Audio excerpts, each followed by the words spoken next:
What is that? What is it? Oh, it's just an Ashton buck. Alright, somehow I got down from the tree stand.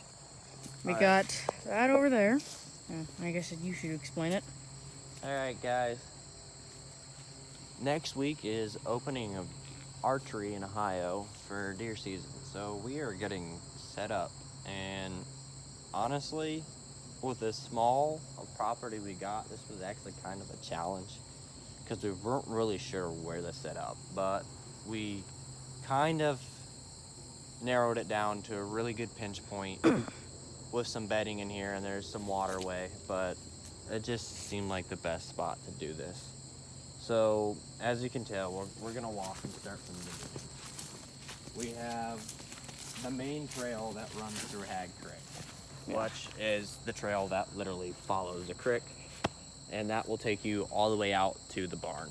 Yeah. Which that's basically just the main trail. It's what, you know, we'll you can probably see where they've been bedding. probably where most of the deer will come off the cornfield, which is across the road, which is 2 miles, if that.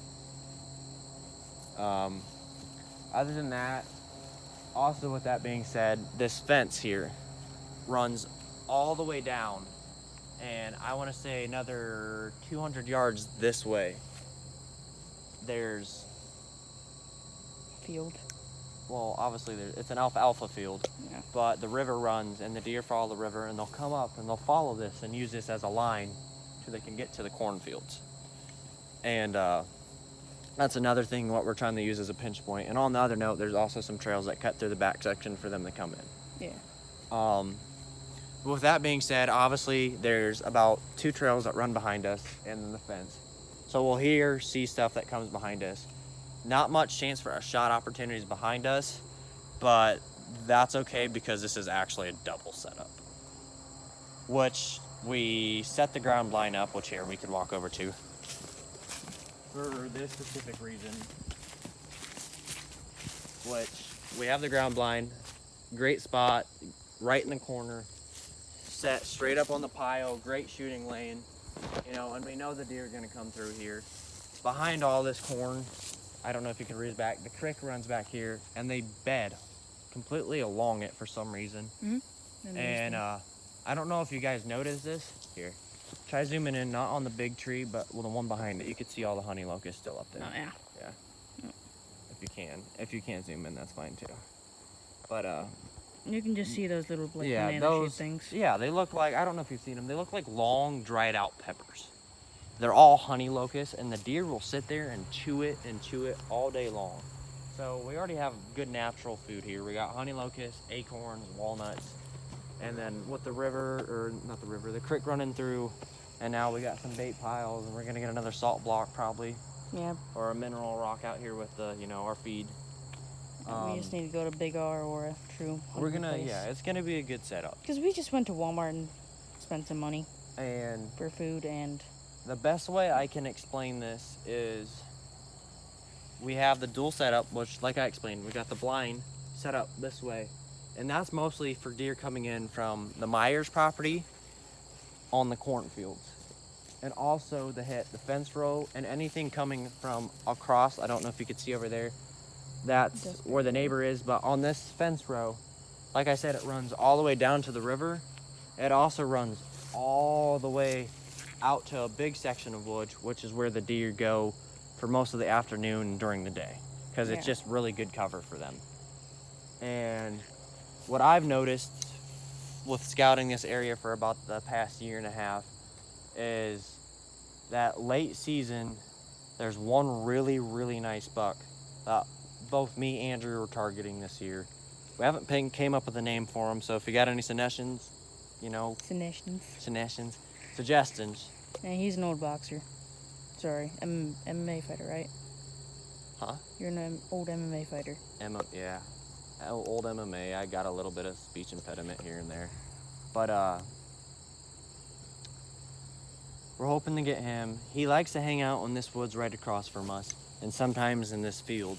And we've learned that late fall, early, almost December-ish, he'll start to stay here at night. Yeah. And almost every morning he gets up and leaves here to either go to the fields or back to the woods. So we have his pinch point, and with literally having the fence rows cut all through here and this little, I want to say, what is this, 40-yard little section we 40, got 50 that yards, we're yeah. gonna set up in this corner. Hmm. It's just perfect for him to come through. Yeah. And I mean, all the does stay here during the winter. I mean, we have a group of probably 3 to 4 does that stay here every night during the December, late November. They're always here. And then last year, I had my chance with him, with the big boy. It was probably the last 2 weeks of bow season, and we just had probably 4 foot of snow come down. And I get here and I see him. I got about 2 hours left of shooting light. And I'm like, great. I don't have any of my hunting gear. I just have my general, long, sweatpants, long shirt, coat. That's it. Gloves, not even a hat. So I go ahead and I pick up the bow, and I probably crawled a good 60 yards in the snow, and I got up about 30 yards to him, and he was behind a tree, and I waited and I waited and I waited for probably a good 40 minutes for him to move out, and he never gave me the chance. I ended up having 2 does come up behind him, and I think we had a late rut last year, and I think he kind of started the chase again, and he took off behind to this section back here, which we do not have permission for. Well, Sadly. we don't have permission to hunt it, but we can go pick up something if we shoot it. Yes, we we do got have permission that. for that.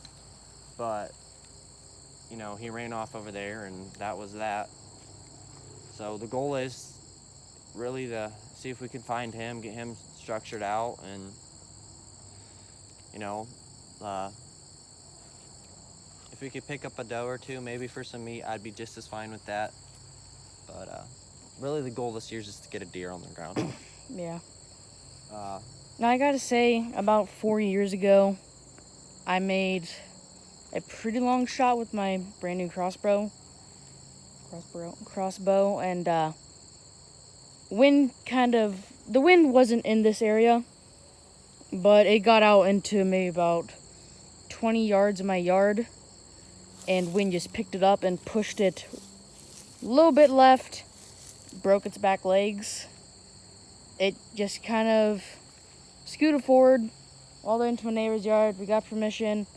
I killed it with 4 minutes of shooting light left, of legal shooting light left, and got it. I was very sad that I broke its back legs, but I was happy that I got a deer. So yeah, it's possible. And with me, I've hunted years. My older cousins, they go out to Colorado, the Dakotas, they do a lot of public land. And I've filmed for several guys. I've seen really nice deer, but I've never shot a nice buck. I've never shot a buck. And I'm looking to change that hopefully this year. And Me. with that being said, we'll show you more of the setup. Like I said, we have the blind. We have it facing the corn, set up on the trails. It's up in the pinch point. So they got to go around us no matter what and walk through the trails to get to the corn, or just to really pass through. The next thing we got, like I said, it's a dual setup for one reason only. Because with the fence row being behind us, we're also kind of scared they might hop the fence and just blow our cover right there in the blind. So we also have the tree stand, which was actually left there from a few years ago. Me and my dad tried doing it, but I kind of got scared because the big boy came in and kind of grunted at us for like a good hour and a half, and we couldn't get out of the stand because I was basically crying. Yeah, I was literally crying because I was scared that a buck was going to hit me. So my dad went down first, he brought the crossbow, scared it off, and as I was still up there, the moonlight was kind of shining over the fence, and I just saw his huge antlers. Like, you've never seen like a pair of antlers that big, like huge, big boy antlers. I'm like, oh gosh, I want him. So, yep, never got him, but I got a doe. Yeah. All right, back to explaining. So like I said, we got the dual setup, which this covers the same thing. Honestly, the tree stand's a little bit safer option, if I'm being honest. You can get a little bit more shooting opportunity. But, you know, with shooting this way towards, generally we're gonna push everything right back into, you know, stuff we can't hunt. And, you know, we do have permission to go pick up deer in this field and the field over here if something happens. But, you know, it's just, I don't like doing that. I don't like to disturb other people. You know, I do respect, you know, private land, you know, landowners, all that stuff. It's, you know, to me, hunting is, if you're gonna do it right, do it legal. Get what you can get. We'll walk this trail because this is kind of the other point I was trying to explain. Like I said, this runs narrow with a creek and it goes all the way back into a different section of woods, all the way out to the cornfields, which is where the deer eat most of the morning and afternoons. But during the day, they come all the way back through this trail, which you can show them over here real quick. They come all the way back to this trail and they'll either follow the fence line out or they'll follow this trail right here and basically they'll walk it.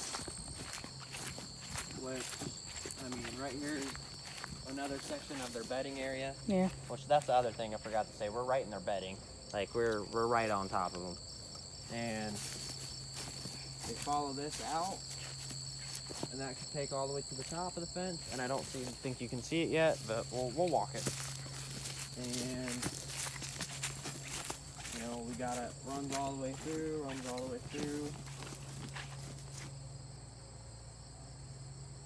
Is that a goose? Don't. I'm not. We'll keep walking. Oh, I'm staying right here. Oh, you gotta keep walking. Oh, yeah, true. Please tell. Oh, crap. That hurt. That hurt. Keep walking.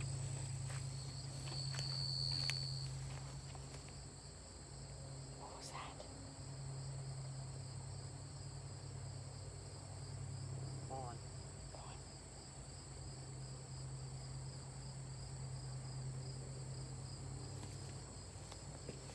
Well, That might be this. we're on the juice. I'm pretty sure I either just kicked up a fawn or a very small doe. So we're gonna just slowly back out and hope that really didn't affect much. She's right in here. Just move a little bit. Alright, we'll get back to you guys. Yeah, we'll get back to you. Alright guys, we might have just kicked up a small fawn. It definitely wasn't a rabbit. It was decent sized. But I guess we could kind of point out the gist that follows the line all the way down and the deer come from the big woods, which Yeah. you can kind of see in the background. That's kind of So, yeah, on that note, it's kind of the setup. We're just hunting a really good pinch point, hoping something walks through, and you know, if the deer get used to the corn, we'll start feeding in, and yeah, I mean, that's that for that, and you know, we'll catch you next time, and we'll keep you updated as the season goes. Goose season will be up October 19th coming up. We didn't get any this early season. Yeah, nothing early season. We got a couple does, but I didn't film it. Yeah, we did do a little bit of dove hunting, but we were just kind of doing it for fun. Not much on that note, but there'll definitely be some more videos. We really kind of fell short on, you know, the boat. Update with it. We got her cleaned up. Got a battery for it. Got some spark plugs.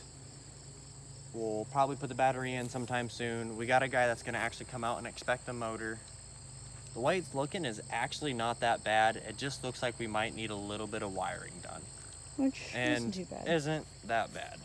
So, No, whenever it not rains. going to say the price again. Yeah, we're not gonna say the price. No. But, But let's just say every time it rains, a little bit of water will get on the carpet because the tarp doesn't like to stay on yeah, it. our tarp is not the best. We so. need to get a new one. But, yeah, other than that, guys, next week in deer season, it starts. Yee. The real filming and the real stuff begins, man. So, catch you next time. Bye.